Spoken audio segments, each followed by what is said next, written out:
வணக்கம். இன்னைக்கு அக்கினி சிதைகளை யார் பாடம் பார்க்க போறோம்னா இங்கே பார்த்துக்கோங்க. சுனிதா வில்லியம் கதையை தான் பார்க்க போகிறோம். சுனிதா வில்லியம் அப்பா வந்து குஜராத்தை சேர்ந்தவங்க, அம்மா வந்து வேறு நாட்டை சேர்ந்தவங்க.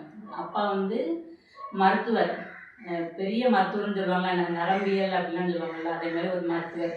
அப்போது சுனிதா வில்லியம் வந்து 3வது பொண்ணு இவங்களுக்கு. யாருக்கு? தீபக் பாண்டியாவுக்கு வந்து 3வது பொண்ணு வந்து நம்ம சுனிதா வில்லியம். அப்போ அவங்க அப்பா அம்மாவுக்குலாம் என்னதான் இருந்துச்சு, அப்பா டாக்டராக இருக்கிறனால இவங்களும் அதெல்லாம் தேர்ந்தெடுத்து நம்ம பொண்ணும் டாக்டர் ஆவாங்க அப்படிங்கிற மாதிரி நினச்சிருக்காங்க. ஆனால் இவங்க வந்து பள்ளி படிப்பை எல்லாம் படிச்சுட்டு கடற்படை இருக்கலாம், கடற்படை பிரிவில் போய் சேர்ந்துருக்காங்க. அதில் போய் சேர்ந்து அதுலேயும் சிறப்பாக பயிற்சி பெற்றுட்டு அதுக்கு அடுத்தபடியாக விமான பிரிவு இருக்கலாம், விமானப்படை பயிற்சின்னு சொல்லுவாங்க தெரியுமா, விமானத்தில் போய் போர் செய்கிறது அப்படிலாம் இருக்குல்ல, அந்த விமானப்படை பிரிவில் போய் சேர்ந்துருக்காங்க. விமானப்படை சேர்ந்தோன்னு இவங்க வந்து 30 ரகமான விமானத்தை ஓட்டியிருக்காங்க. 30 ரகமான விமானத்தை வந்து இவங்க ஓட்டியிருக்காங்க.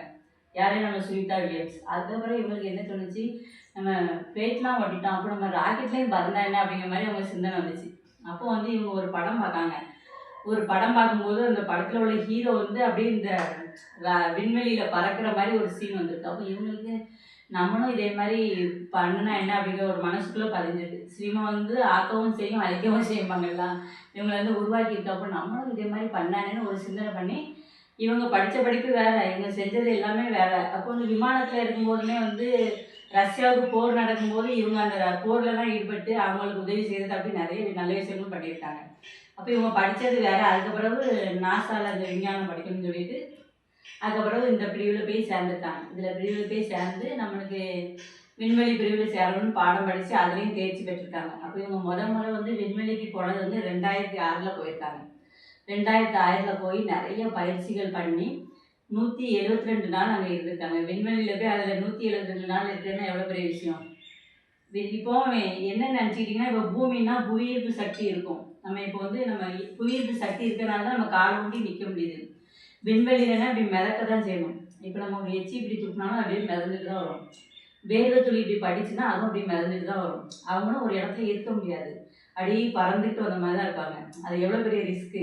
அப்போ அந்த வேர்வை துளி, அப்புறம் வந்து சாப்பாடுனா நம்ம இப்போ வடை பாயசம் போட்டு சாப்பிட்றது அப்படி கிடையாது. விண்வெளியில் வந்து எப்படின்னா இங்கேருந்து அனுப்புவாங்க, பாட்டிலில் வந்து ஒரு ஒரு மாதிரி ஜூஸ் மாதிரியோ அப்படி தான் அனுப்புவாங்க, இந்த திரவியம் மாதிரி தான் அனுப்புவாங்க. அப்போ அதை குடிச்சிக்கிட்டு இவங்க குடி தண்ணீருக்கு என்ன தெரியுமா செய்வாங்க, சிறுநீர் இருக்கலாம், 1 பாத்ரூம், அதை சுத்திகரித்து பண்ணி அதை குடிநீராக மாற்றி அதை குடிச்சிருக்காங்க. ஏன்னா விண்வெளிக்கு வந்து குடிநீர் கொண்டு போகிறது கஷ்டம். அதுக்கு ஒரு ஆய்வு மாதிரி நடத்தி சிறுநீர், இந்த வேர்வை துளிலாம் இருக்கும்ல, அதெல்லாம் வந்து சுத்திகரிப்பு பண்ணி அதை குடிநீராக யூஸ் பண்ணி அதை குடிச்சிருக்காங்க. அப்போ இவங்க விண்வெளியிலே பண்ணியிருக்க சாதனைகள் என்னன்னு சொன்னோன்னா, மாரத்தான் ஓட்டப்பந்தயம். விண்வெளியில் யாருக்குமே நிற்கிறதே பெரிய கஷ்டம், இப்படியே மிதந்துகிட்டே இருக்கும். அதில் ரெட்மீன் இருக்கலாம், அதில் ஓடி சாதனை பண்ணியிருக்காங்க.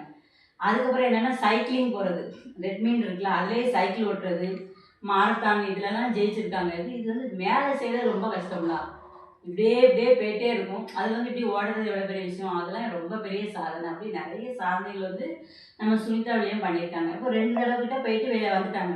3வது தடவை இவங்க ஒரு ஆய்வுக்காண்டி போகும்போது 8 நாளில் திரும்பி வரலாம் அப்படின்னு சொல்லிட்டு போயிருக்காங்க. ஆனால் வந்து இந்த தொழில்நுட்ப கொரோனால வந்து வர முடியல. 8 நாளில் வரணும்னு நினச்சது வர முடியல. எத்தனை நாள்? 10 மாதம் ஆயிருக்கு. அப்போ இவங்க என்ன செஞ்சுருக்காங்க, 322 நாட்கள் 322 நாட்கள் வந்து விண்வெளியிலே கழிச்சிருக்காங்க.